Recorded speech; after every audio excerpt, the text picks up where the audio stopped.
Hello అండి, నేను మీ గాయత్రి. శ్రీమాత్రే నమః. ఇప్పుడు మజ్జిగ పులుసు పెడదాం అనుకుంటున్నాము. ఈ ఎండాకాలంలో మజ్జిగ పులుసు అనేది నోటికి రుచిగా ఎంతో సాటిస్ఫాక్షన్గా ఉంటుంది, తినడానికి కూడా. అటువంటి మజ్జిగ పులుసుని ఎలా పెట్టుకోవాలో మీకు చూపిస్తాను. ఇప్పుడు చూసేయండి.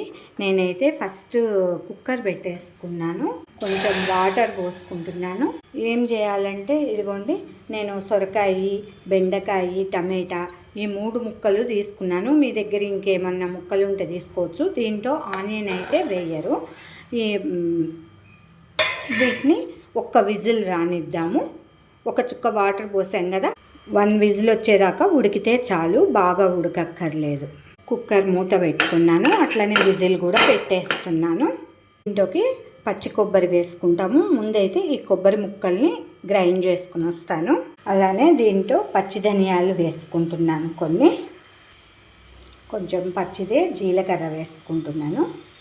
అలానే అల్లం పచ్చిమిర్చి నేను పేస్ట్ చేసి పెట్టుకున్నాను. దీంట్లోకి కారం ఏమి వేయకుండా పచ్చిమిర్చి అల్లం పేస్టే వేసుకుంటామన్నట్టు.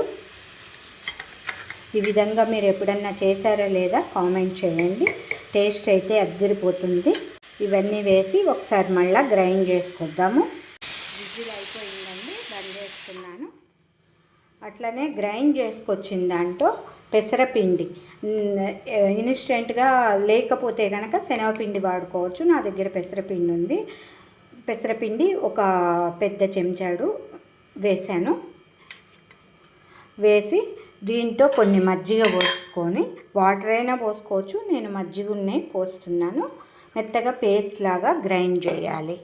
ఎందుకో మీకు నెక్స్ట్ చెప్తాను. పూర్తిగా చూస్తే మీకు వీడియో అర్థమవుతుంది. ఇప్పుడు ఈ గ్రైండ్ చేసిన పేస్ట్ని అన్నీ చేసుకున్నాం కదా, దీన్ని ఇలా ఒక గిన్నెలోకి పోసుకుందాము. అలాగే ఇవి పుల్లటి మజ్జిగ. ఎప్పుడైనా మజ్జిగ పులుసుకి కేవలం పుల్లటివి మాత్రమే వాడాలి. చప్పటివి వాడితే పులుసు రుచి ఉండదు. పేరులోనే ఉంది కదా మజ్జిగ పులుసు అని. అందుకని చక్కగా పుల్లటి మజ్జిగ వాడుకుంటే దాని టేస్ట్ బాగా తెలుస్తుంది. ఈ మజ్జిగ అంతా దీంట్లో పోసేసుకున్నాము. మనం ఎంత పులుసు పెట్టుకుంటామో అంత మజ్జిగ పోసుకొని ఇవి కలుపుకోవాలి. అలానే దీనిలో తగినంత పసుపు, తగినంత మన టేస్ట్కి తగ్గట్టు సాల్ట్ వేసుకోవాలి. ఇప్పుడు ఈ కుక్కర్ మూత తీస్తున్నాను. ఇవి ఒక విజిల్ వచ్చినాయి. డైరెక్ట్ దాంట్లో వేసి కూడా, పులుసులో వేసి కూడా మరగబెట్టచ్చు. కానీ ఏమవుతుందంటే ఉడకటానికి చాలా టైం పడుతుంది అన్నట్టు. మజ్జిగ పులుపు ఉంటాయి కదా, అందుకని ఇట్లా వేరేగా ఉడకబెట్టుకొని మజ్జిగలో వేస్తామన్నట్టు. ఇప్పుడు ఈ పులుసుని మసాలా పెట్టుకుందాము. నా వీడియోలు మీకు నచ్చినట్టయితే please like, share, comment, please subscribe. పక్కనే బెల్ ఐకాన్ ఉంటుంది, ప్రెస్ చేస్తే నా వీడియోలు ఎప్పటికప్పుడు మీకు నోటిఫికేషన్స్ రూపంలో అందుతూ ఉంటాయి. వేరే గిన్నె పెట్టుకున్నాను, ఎందుకంటే పోపు వేసుకుందాము. ఇంకోండి జిఆర్బి నెయ్యి. ఇప్పుడే, ఇది ప్రమోషన్ కాదు, మా ఇంట్లో ఉంటే ఈ నెయ్యి బాటిల్, ఇది పోపులోకి వాడుతున్నాను. పోపుకి నెయ్యి వేసుకుంటే చాలా టేస్ట్ ఉంటుంది.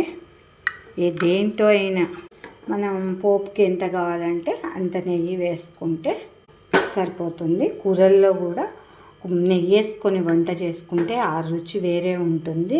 కూర పప్పుల్లో కూడా నేనైతే ఉన్నప్పుడు అన్నిట్లోనూ నెయ్యి వేసి వండుతాను నేను.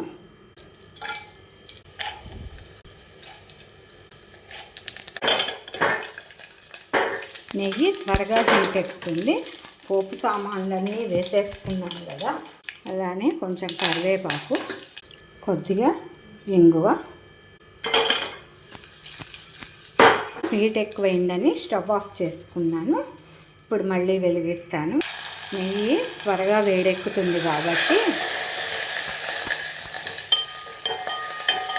పోపు అన్నీ రెడీ చేసి పెట్టుకొని వేసుకోవాల్సిందే. కొద్దిగా అటు ఇటు అయినా పోపు మాడిపోతుంది. ఇప్పుడు అన్నీ వేసుకున్నాం కాబట్టి పోపు రెడీ అయిపోయింది. ఇప్పుడు దీంట్లో మనం అన్నీ కలిపి పెట్టుకున్న మజ్జిగ పులుసుని పోసుకుంటున్నాము. ఇప్పుడు దీన్ని ఉడికించుకోవటం ఒకటే. ఇది త్వరగా పొంగే గుణం ఉంటుంది దీనికి, అందుకని సిమ్లో పెట్టి ఉడికించుకోవాలి. హైలో పెట్టేసి కొంచెం పెద్దగా పెట్టినా పక్కకి అటు ఇటు వెళ్ళామనుకోండి ఇది పొంగి పొయ్యి ఇల్లు అంతా అవుతుంది. అందుకని జాగ్రత్తగా సిమ్లో పెట్టుకొని మాత్రమే ఉడికించుకోవాలి. ఇది మొత్తం మనము పోపు వేయటం అయిపోయింది. ఆ పోపు వేసి దాంట్లో పోస్తే ఆ వాసన అంతా పులుసుకు పడుతుంది అన్నట్టు. ఆల్రెడీ ముక్కలు కూడా ఉడికిపోయినాయి. మనం ఊరికే కేవలం మనం వేసిన కొబ్బరి, అల్లం, పచ్చిమిర్చి, ధనియాలు, జీలకర్ర ఇట్లాంటివన్నీ ఒక్కసారి బాయిల్ అయితే ఉడికిపోతాయి. అప్పటి వరకు మనం వెయిట్ చేయాలి. జాగ్రత్తగా చూసుకొని బంద్ చేసుకోవాలి. ఇదిగోండి మజ్జిగ పులుసు ఇట్లా ఉడుకుతోంది. నేనైతే సిమ్లోనే పెట్టా. ఫ్లేమ్ కూడా చూసుకోండి, చాలా స్లిమ్లో పెట్టిన. వీడియోలో కొద్దిగా అట్లా కనిపిస్తుంది. ఇంతే అండి. కన్సిస్టెన్సీ ఈ మాత్రం చిక్కదనం ఉండాలి.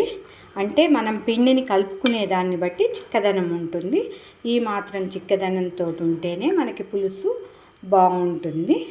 మీకు కనుక ఈ పులుసు నచ్చినట్టయితే please like, share, comment, please subscribe. పూర్తిగా వీడియో చూసినందుకు ధన్యవాదాలు.